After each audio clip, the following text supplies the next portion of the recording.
बिस्मिल्लाहिर्रहमानिर्रहीम।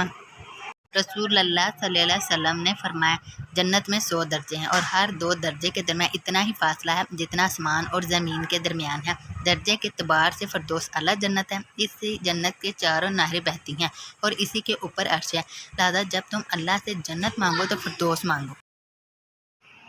रसूल अल्लाह सल्लल्लाहु अलैहि वसल्लम ने इरशाद फरमाया, कुरान सीखो, इसे पढ़ो और पढ़ाओ, क्योंकि कुरान की मिसाल इस शख्स के लिए जिसने इसे सीखा और पढ़ा और इस पर अमल किया इस थैली की है जिसमें मश्क भरी हुई हो और चारों तरफ इसकी खुशबू फैल रही हो, और इस शख्स की मिसाल जिसने इसे सीखा और सो गया, इस कलम इसके सीने में बंद रहा इस थैली की है जो मश्क भर कर सील कर दी गई हो।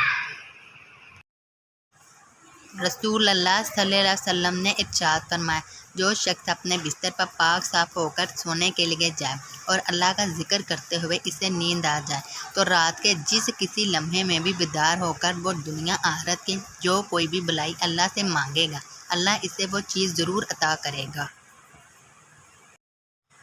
रसूल अल्लाह सल्लल्लाहु अलैहि वसल्लम ने इरशाद फरमाया, जिसने जुम्मे के रोज़ गुस्ल किया और खूब अच्छी तरह किया और जल्दी आया और खुतबे में अव्वल वक़्त पहुंचा, पैदल चल के आया और सवार न हुआ, इमाम से करीब होकर बैठा और गौर से सुना और लघु से बचा, इसके लिए हर कदम पर 1 साल के रोज़ों और क़याम के अमल का सवाब है।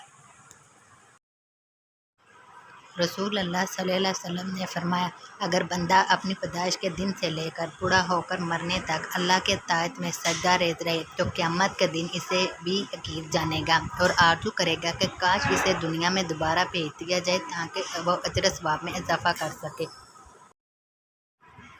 रसूल अल्लाह सल्लल्लाहु अलैहि वसल्लम ने फरमाया, जब अहले जन्नत जन्नत में दाखिल हो जाएंगे तो अल्लाह फरमाएगा, क्या तुम्हें किसी और चीज़ की तलब है कि मैं तुम्हें मज़ीद अता करूँ? वो कहेंगे, ए हमारे रब, जो तूने हमें दिया इससे बढ़कर और क्या होगा? अल्लाह ताला फरमाएगा, मेरी रज़ामंदी सबसे बढ़कर